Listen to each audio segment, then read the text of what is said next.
Donc bonjour, Billy Leblond, président du musée de la Percée du Bocage à Saint-Martin-des-Bezasses.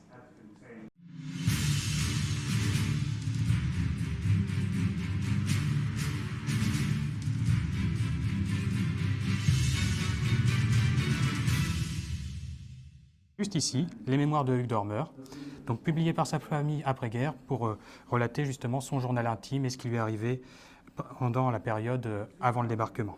Ce livret, on a pu le récupérer parce qu'un de ses amis de collège l'avait gardé pieusement dans son monastère et un membre de son régiment avait été le voir et lui avait parlé de notre musée. Hugues Dormeur, qu'on a en photo juste ici.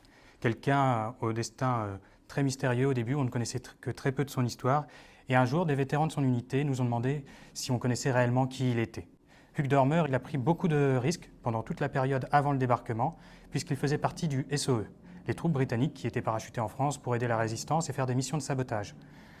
Et malheureusement pour lui, quand il décide de rejoindre son unité pour débarquer, il participe au combat autour de Caen, arrive dans notre secteur et un soir ne donne plus de nouvelles.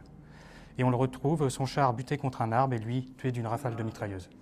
Et vu tous les risques qu'il avait pris pendant la guerre, c'est vraiment triste de voir le destin qui lui a été réservé. Ce qui lui est arrivé avant le débarquement, tout ça a été raconté en fait dans ses mémoires que sa famille a publiées après-guerre, qui sont présentes juste ici. Ces mémoires, on les a eues grâce à un de ses amis, justement, qui avait dit à Jean Ménard, le fondateur du musée, Hugues avait fait publier par sa famille, à Hugues, avait fait publier ses mémoires après-guerre, et j'essaierai de vous les retrouver. Ça a été très dur parce que c'était publié en très peu d'exemplaires, et dedans il raconte sa période dans le SEE. Il raconte également un moment où il a eu la plus grande peur de sa vie.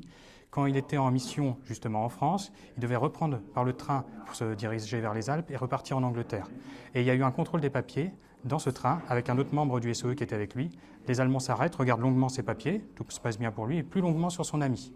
Par chance, le train arrive en gare, les Allemands pressés redonnent les papiers et ils sont saufs. Mais étant en tenue civile, s'ils avaient été pris, c'était le peloton d'exécution.